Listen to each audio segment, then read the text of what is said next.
I'm a highly sensitive person. What is the first thing that comes to your mind when I tell you that? That I must be shy or withdrawn? Or maybe overly emotional? Or perhaps that you need to be extra careful around me, as if I could break at any moment? The usual belief about highly sensitive people is that we are somehow fragile and weak, as though we drew the short straw in the genetic lottery of life. You can see this idea clearly when you search the word sensitive. You'll notice pictures of tooth hack, irritated skin, wilted flowers, and crying faces. Sensitivity, it seems, has a reputation problem.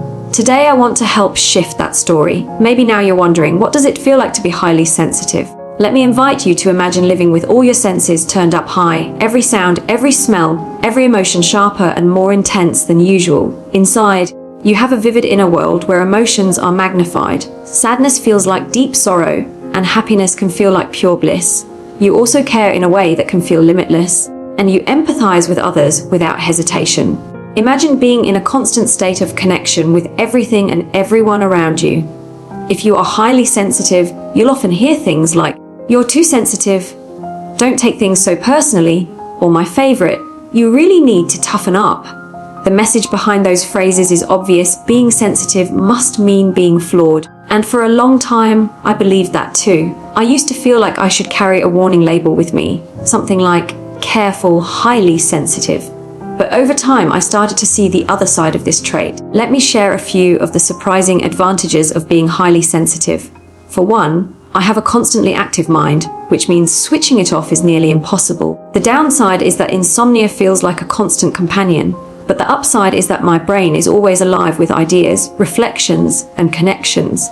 That can be inconvenient the night before something big, like giving a talk, but it also means I notice and process things deeply. Another thing is that I cannot watch violent or frightening films because the images stay with me for years. When I was a child, I watched the movie Jaws, and it left me so shaken that I couldn't even go near a swimming pool, never mind the ocean, for years. And yes, I admit that I lived up to my childhood nickname, Princess and the Pea, when it came to traveling and hotel rooms. The mattress couldn't be too hard or too soft, it had to be exactly right. My father once joked that I should simply pack my own bed and pillow wherever I go. For years, I often thought, what good can possibly come from being this way? But slowly, the gifts of sensitivity revealed themselves. I came to appreciate that I connect deeply and naturally with others, and that I have a strong inner intuition that often guides me like a compass I can trust. At 25, I came across a book that changed everything for me, The Highly Sensitive Person by Dr. Elaine Aron. For the first time, I had a name for my bright and overwhelming way of experiencing life.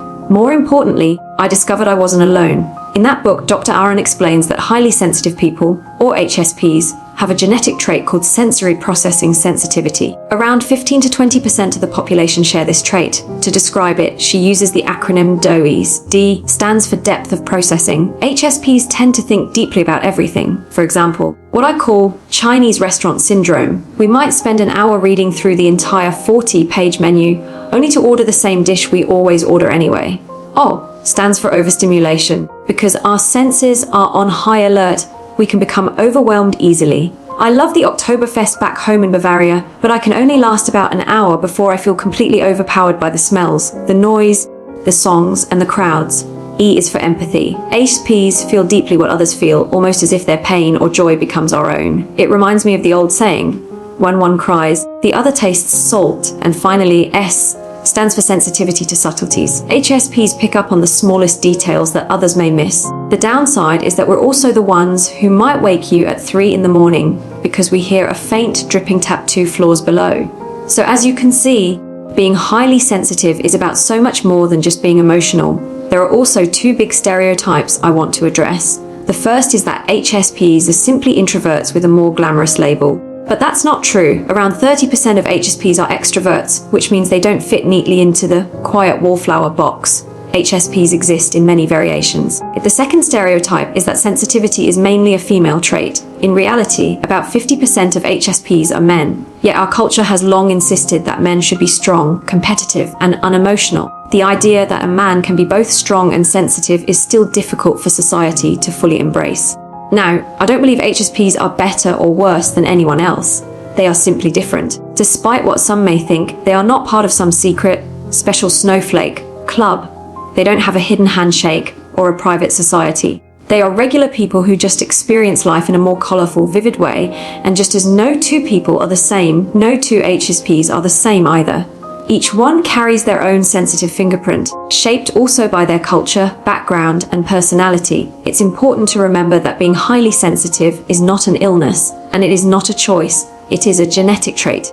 HSPs are essentially born with it, so telling someone they are too sensitive makes as little sense as telling someone with blue eyes that their eyes are too blue. Unfortunately, in modern culture, sensitivity is often treated like a flaw, an emotional weakness that gets in the way of success. We live in a time where optimization, toughness, and detachment are celebrated. Dreamers, creators, and idealists are often dismissed. But history shows us this wasn't always the case. In earlier centuries, sensitive thinkers and creators, philosophers, artists, poets, were deeply valued. Imagine our world without Mozart, without Da Vinci, without Mother Teresa or Gandhi. Sensitivity has shaped so much of what makes our human story beautiful. I'm not saying all HSPs are world-changing geniuses, but many feel a strong pull to bring connection, meaning, and compassion into the world.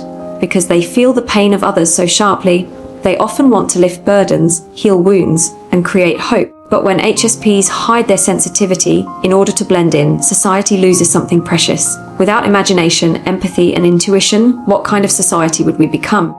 That's why I believe we need to change the way we think and talk about sensitivity. It is not a weakness. It is a balancing force in a world that often swings toward aggression, greed, and hardness.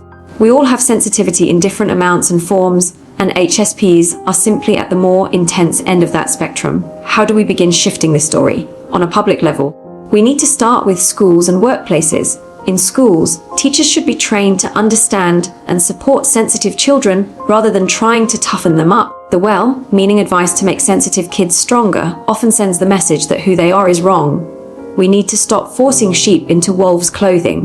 In workplaces, systems are often set up to reward competitiveness and forcefulness, leaving the more gentle and cooperative voices unheard. But workplaces need sensitivity too, for creativity, for integrity, and for humanity.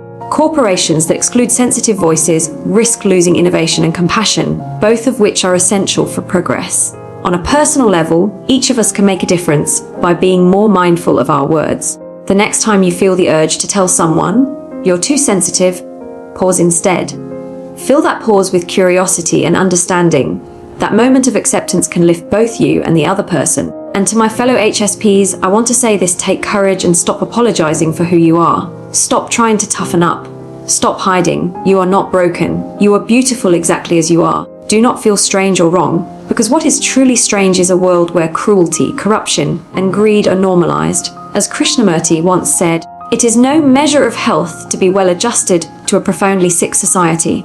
When I was a little girl, I loved chasing butterflies in the garden. I admired their fragile beauty. I felt so strongly that I wanted to protect them, so I placed them gently in jars filled with flowers and grass to keep them safe in my room. But I soon realized butterflies do not thrive in captivity. Their purpose was to fly free and play their role in the wider world. In the same way, sensitive people are not meant to hide away from life's challenges.